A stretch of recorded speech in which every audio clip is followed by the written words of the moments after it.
다육일보따기 채널에 오신 것을 환영합니다. 목소리가 조금 울리네요. 자, 제가 예고를 해드렸던 것처럼 선인장 다육식물연구소에서 우리 연구사님으로 근무 중인 이재용님 인터뷰를 하게 되었습니다. 인사부터 좀 부탁드리겠습니다. 저는 경기도 농업기술원 선인장 다육식물연구소에서 근무하는 선인장 연구팀장 이재홍입니다. 아, 혹시 하시는 일이 어떤 일 하시는 거예요, 연구관님께서는? 그동안에 다육식물 중에서 네. 에케베리아 신품종 육성, 그리고 다육식물의 실내 적응성 연구, 그리고 지금은 집중하고 있는 게 네. 선인장 중에서도 해외로 수출하는 전목선인장 신품종 육성, 그런 일들을 주로 담당을 하고 있습니다. 혹시 우리 구독자님들께서 들으면 딱 아는 어떤 그런 특정 다육이 육성에 참여하신 게 있는지 예를 들어서 좀 말씀을 해주시면 어떤 게 있을까요? 요새 잘 유통이 되고 있는 네. IC 그린, 어머, IC 그린, 네, 그리고 또 테트라잼, 덴트라잼. 저희 구매자님들이 덴트라잼이라고 해요. 네. 근데 원래는 테트라잼으로 테트라잼. 이렇게 명명된 거잖아요. 네, 덴트라잼. 또요. 그리고 크림티라든가. 크림티요? 네, 크림티. 제가 육성한 게 거의 한 50품종 정도 돼요. 50품종이요? 그리고 해외에서도 많이 판매가 되고 있고, 네. 농가들이 즐겨 찾는 품종들을 많이 개발을 했습니다. 어머, 그러면은 이거는 혹시 지금 우리 선인장 다육식물연구소에서 지금까지 에케베리아 종류를 치면 몇 가지 정도를 이렇게 육성하신 거예요? 에케베리아만 47품종을 육성을 했어요. 그러면 에케베리아의 사업에는 거의 다 참여를 하셨다고 봐도 되겠네요. 국내 최초로 육성한 품종이 모닝듀라고 있어요. 거기서 출발을 해가지고 작년까지 제가 직접 교배해서 품종을 만들어 왔습니다. 맞아요. 지금 농가에서 지금 크고 있는 다육들까지. 혹시 이 선인장 다육식물연구소는요 어떤 기관이에요? 선인장 다육식물연구소는 경기도 소속이고요. 경기도의 농업기술원이라는 기관이 있습니다. 거기에 한 개 부서인데요. 우리 연구소는 고양시에 위치를 하고 있고 선인장 다육식물 연구를 담당하고 현장에서 농가들과 함께 호흡하는 그런 부서라고 말씀드릴 수 있습니다. 그래서 농가, 재배 농가의 최종 목적은 혹시 재배 농가의 소득 증대라고 해도 돼요? 아니면은 그렇죠. 우리가 육성하는 품종들이 농가에 보급되고 농가의 소득이 향상되면 더할 나위 없이 좋고요. 그것들이 해외로 수출이 돼서 농가의 소득을 좀 더 탄탄하게 하는 것, 그리고 그러한 것들을 소비자들이 받아봤을 때 또는 키우시다가 느끼는 행복이 최종적으로 저희의 행복이라고 생각하고 있습니다. 그러면 선인장 다육식물연구소 언제부터 있었던 기관일까요? 1994년도에 기관이 발족이 됐고요. 94년이요? 지금까지 이제 올해가 2023년이니까 30년째 되는 해예요. 그래서 각 도마다 특산품이 있는데 혹시 이게 그 특산품하고 이런 어떤 특별한 이 기관하고 연관이 돼 있나요? 제가 혹시 화해를 이렇게 하는 이런 연구소가 전국에 또 있어요? 화해 관련해서 연구소들이 몇 개 있습니다. 있는데 경기도의 특산물 중에 선인장과 다육식물은 수출을 많이 하는 장목으로 특산물이 맞고요. 경기도에 위치하고 있는 연구소라면 연천에 있는 소득자원연구소, 연천 지역에서는 인삼하고 콩이 특산물이에요. 그래서 인삼하고 콩을 연구하는 곳이고요. 경기도 광주 쪽으로 가면 과거에 버섯연구소, 현재는 친환경 미생물연구소인데요. 버섯 같은 경우도 경기도 특산품이기 때문에 연구소가 각각의 주산지에 위치를 하고 있습니다. 그래서 재배 농가를 위해서 우리가 이제 발족이 돼서 재배 농가의 어떤 그런 선인장이라든가 다육식물 키우기, 그다음에 이런 것도 있지만 이 일반인들 이제 소비를 하는 우리 소비자들한테 어떤 키우기법도 연구를 하고 계신가요 혹시? 과거에 제가 그 실내에서 네. 다육식물과 선인장을 키울 수 있는 방법에 대해서 연구를 했는데요. 네. 뭐 소비자들이 뭐 키우는 장소별로 좀 분할을 하고, 네네. 뭐 예를 들면 집이라면 네. 그 베란다, 네. 그리고 거실, 네. 그리고 화장실, 그래서 네. 광도가 좀 다른 조건에서 네. 연구를 좀 해봤고요. 아, 마찬가지로 뭐 사무실에서도 창가나 복도, 화장실 뭐 이런 곳에다가 배치를 해놓고 했습니다. 아. 다육식물이 워낙 종류가 다양하니까 네. 그 당시에는 선인장 10종류하고 네. 다육식물 50종류 가지고 연구를 했던 경험이 있어요. 아, 그러면은 이미 우리 그 연구관님께서는 다육맘들은 대부분, 그러니까 다육맘이라고 그냥 표현을 하거든요. 좀 이렇게 사랑스럽게 표현을 합니다. 근데 이런 그 소비자들이 보통 이제 우리가 이제 베란다에서 대부분 다육이를 키우고 있는데, 그러면 베란다에서도 다육이를 키우는 방법이라든가 베란다에서 키우기 적합한 다육식물에 관해서도 이미 연구를 하셨다는 거네요. 그렇죠. 어머나. 식물이기 때문에 네. 가급적 사무실이든 뭐 집에서든 네. 창과 가까운 곳에서 네. 직사광선을 최대한 받을 수 있는 곳이 가장 유리하기 때문에 네. 그쪽에서 적응하는 다육식물이 월등히 많다라고 보시면 되고요. 아, 그러면 혹시 여기서 베란다에서 다육이를 키우는 대부분의 우리 매니아들이 베란다에서 많이 키우고 계신데, 베란다에서 다육이, 이런 다육들은 베란다에서 키우기가 좀 적합하다라고 소개해 주실 만한 게 혹시 있을까요? 다육식물 쪽에서는 이제 취솔송, 황금새덤, 황금새덤, 성을여, 성을여, 월토이, 월토이, 워터메리, 아악무, 아악무, 자만도, 네. 우주목, 연봉, 네.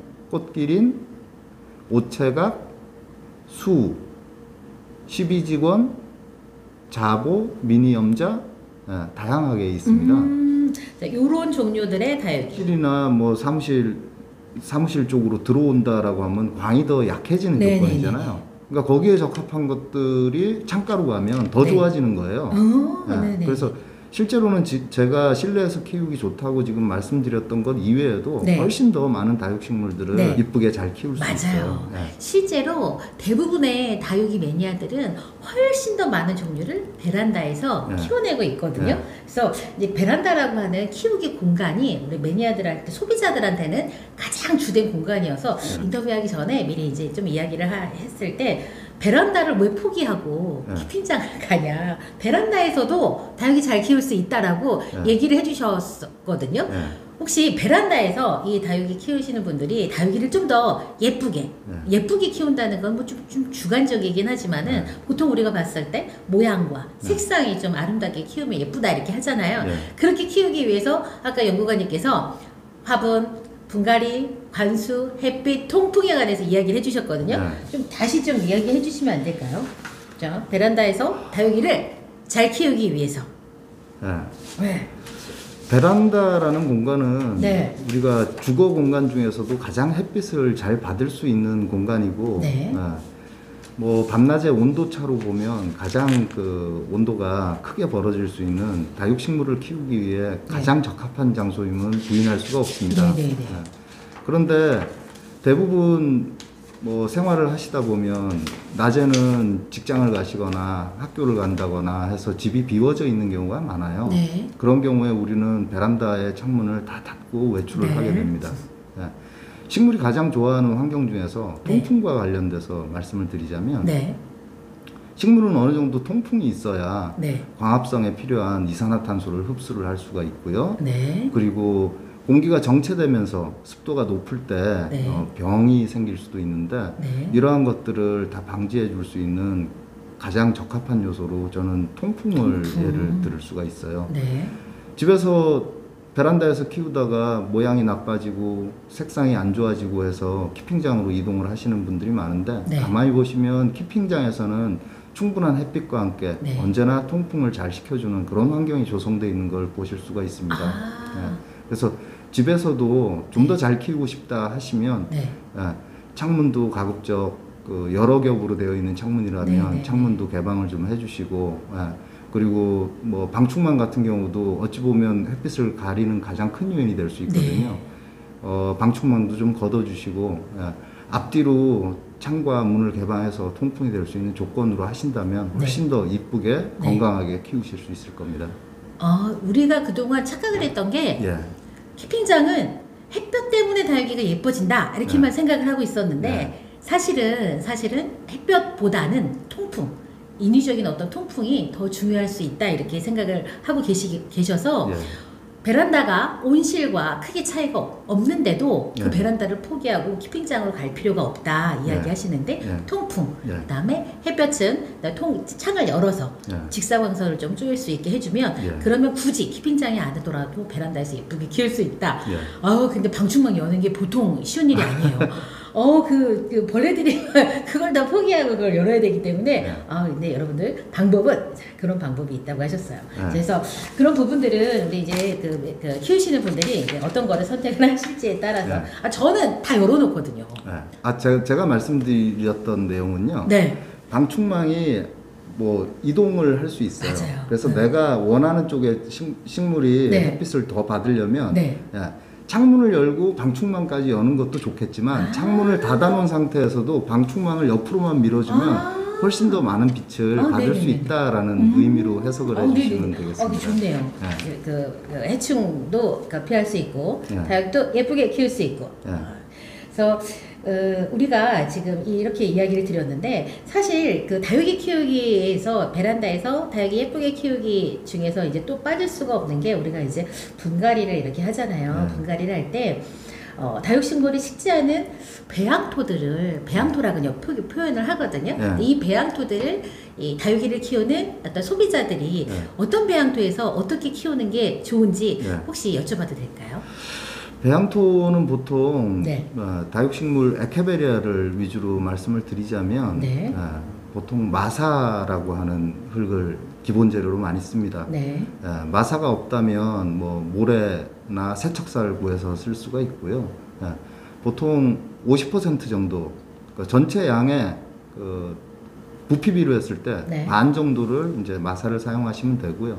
이외에 피트모스나 펄라이트를 20% 정도씩 사용을 하면 보수력도 좋아지고 또 통기력도 높여주는 작용을 하고 전체적으로는 무게도 줄여주기 때문에 흙 대신에 사용하는 주재료로 사용을 하실 수가 있습니다.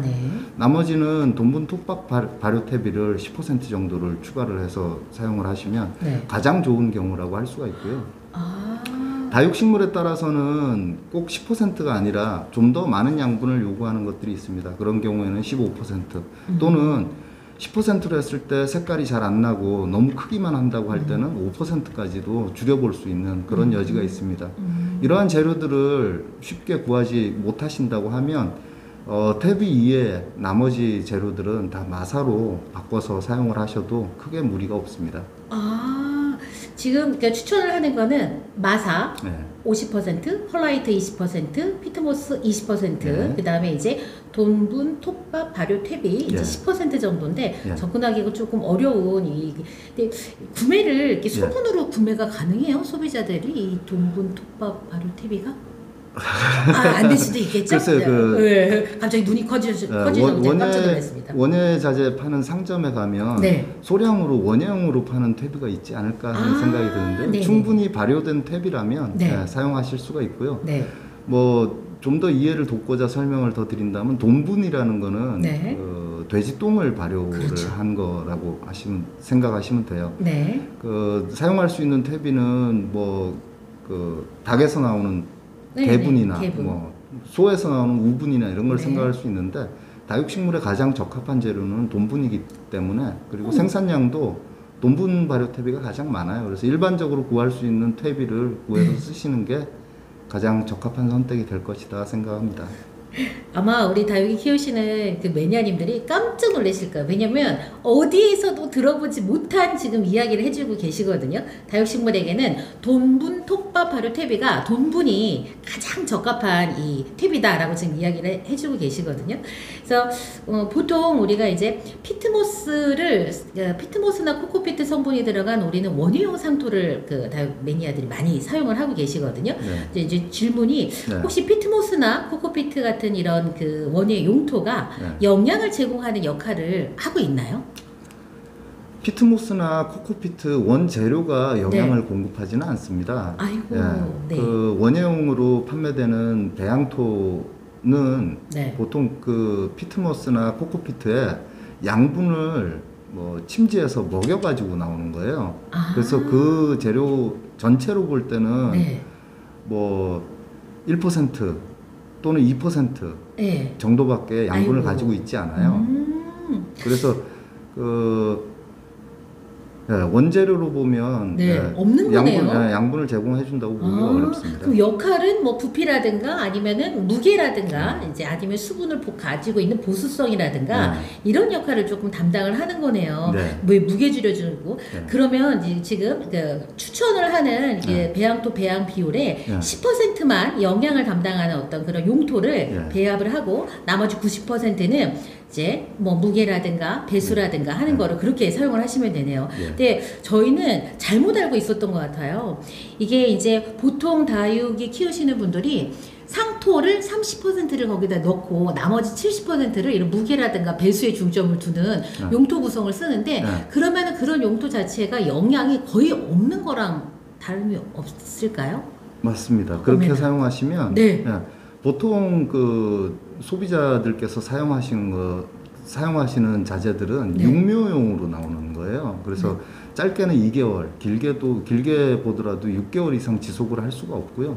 그래서 그렇게 해서 집에서 사용하신다면 적어도 3, 4개월 이후부터는 양분을 어느 정도 비료를 줘서 공급을 해줘야 되는 상태가 된다라고 말씀드릴 수가 있어요. 잘못 알고 있었어요. 그러면 다육이가 영양은 하나도 없는 그냥 마사 같은 데다가 그냥 뿌리를 내리고 물 주는 것만 겨우 먹고 살고 양분 자체는 없는 상태로 있다는 거죠. 요거는 그러면 6개월 정도 혹시 지금 우리 상토만 상토 30%를 배합을 하는 우리 다육 매니아들은 6개월 정도 지나면 영양 제공을 별도로 하는 게 필요할 수도 있는 거네요. 그렇게 해줘야지 맞는 거고요. 그렇게 해줘야지 되는 게 맞는 거고 그러면은 분갈이에 관해서는 아까 이제 또 먼저 이렇게 사전에 저희가 얘기를 할 때 보통 매니아들은 다육이를 키우시는 분들이 유튜브 정보를 통해서 분갈이 시기를 베란다에서 다육이 키울 때는 2년에 한 번 해도 되고 심지어 어떤 분은 8년 동안도 안 했다는 거예요. 그래서 다육이는 한번 심어놓으면 분갈이를 오랫동안 안 해도 되는구나 이렇게 생각하시거든요. 다육이 분갈이에 관해서도 한번 좀 그러니까 어떤 주기라고 해야 될까요? 그거 좀 말씀 좀 해주세요. 식물 자체로 보면 봄철이 보통 생장기예요. 물론 다육식물 종류가 많아서 겨울철이 주 생장기인 다육식물도 있지만요. 봄철을 기준으로 말씀드리자면 봄이 오기 전에 분갈이를 한번 해줘서 뿌리 부분을 보면 그 묵은 뿌리가 있고 새 뿌리가 있습니다. 묵은 뿌리에서는 더 이상 뿌리가 나오지를 않거든요. 그래서 묵은 뿌리 부분을 제거를 해주셔야 새 뿌리가 나오면서 각종 양수분들을 잘 흡수할 수 있는 그런 환경이 되기 때문에 뿌리 정리를 해줄 필요가 있고요. 분갈이 할 때.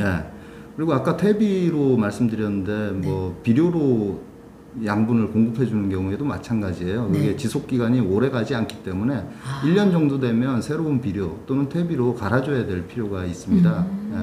더더군다나 뭐 8년씩 그렇게 분갈이를 안 해준 그런 데도 있다고 말씀하셨는데 보통 농장에서 나온 거를 사와 가지고 집에서 키우다 보면 그 다음 해가 넘어가면 분갈이를 해야 되는데 분갈이 시기를 놓치게 되면 식물이 건강한 상태를 유지를 할 수가 없고요. 더 큰 문제는 이게 1년, 2년 지나면서 해충들이 생기게 되는데요. 주로 이제 땅 속에서 알을 낳고 위쪽으로 올라와서 성충들이 활동을 하는 습성들이 대부분입니다. 우리가 보지 못하는 땅 속의 환경을 깨끗하게 관리해주기 위해서라도 분갈이는 1년에 한 번은 꼭 필요한 작업이다. 그런데 뭐 식물에 따라서 화분의 사이즈가 적합한 게 있어요. 보통 식물 크기에 식물 직경의 2배 정도 되는 화분을 사용하는 게 가장 적합하다라고 하는데요. 그보다 더 커지게 될 경우는 2년 정도에 한 번씩 분갈이를 해도 새 뿌리가 뻗어나오거나 뭐 양분을 흡수하고 건강하게 자라는데 이상은 없으니 규정된 크기보다 더 큰 화분을 사용할 때는 꼭 1년에 한 번이 아니어도 되겠다라고 말씀드릴 수 있습니다. 자, 여러분들 들으시면서 우리 연구관님은 아마 모르실 거예요. 당연히 그렇다라고 생각하실 건데 아마 들으시는 분들은 눈이 땡그레지셨을 겁니다. 어떤 포인트냐면 화분과 다육의 사이즈 매칭에 대해서 지금 이야기를 하셨는데 보통 다육이를 키우는 공간이 베란다여서 우리 다육이 키우시는 매니아님들은 공간에 대한 스트레스가 크기 때문에 화분을 작게 써요. 거의 1대1 혹은 다육이를 화분보다 더 큰 다육이를 선택을 해서 분갈이를 하는데 방금 연구관님께서 무슨 얘기 해주셨냐면 다육이 직경에 2배 사이즈의 화분을 2배 사이즈라고 하면은 아마 양쪽이 한 2cm, 3cm 정도에 되는 이제 이런 공간이 갖는 이제 그 정도 분갈이가 될 건데 그게 원래 맞는 매칭 방법인데 그렇게 했을 때도 1년에 한 번씩 분갈이를 하라고 하는데 우리는 다육이가 더 커요. 화분보다. 그러면 정말 분갈이가 최소 1년에 한 번은 예쁘게 키우고 건강하게 키우기 위해서 필요한 거네요. 전혀 그렇게 생각을 못했어요. 그리고 아까 봄이 오기 전에 분갈이를 하는 게 좋다라고 하셨잖아요. 그러면 봄이 오기 전이라고 하면 2월달 정도에 분갈이를 해야 되나요? 네, 상관없습니다. 그 봄에 새로운 싹들이 돋아나고 잎들이 소생하기 시작하기 전에 분갈이를 맞춰주는 게 가장 적합하다라고 할 수 있습니다. 그리고 우리가 항상 이 다육이 뿌리를 털 때 혹시 보셨는지 모르겠지만 흙을 딱 털어요. 그리고 진짜 뿌리만 딱 남고 뿌리를 자르잖아요. 이제 묵은 뿌리, 아까 말씀하신 것처럼 묵은 뿌리를 자르는데 분갈이 할 때 진짜로 흙을 홀랑 다 털어서 생뿌리만 남겨놓는 게 괜찮을까요? 선인장 연구팀장 이재용 연구관님과 인터뷰 1부 영상 여기에서 마칩니다. 2부 영상에서도 많은 시청 바랍니다. 저는 다음 시간 다시 뵐게요. 안녕히 계세요.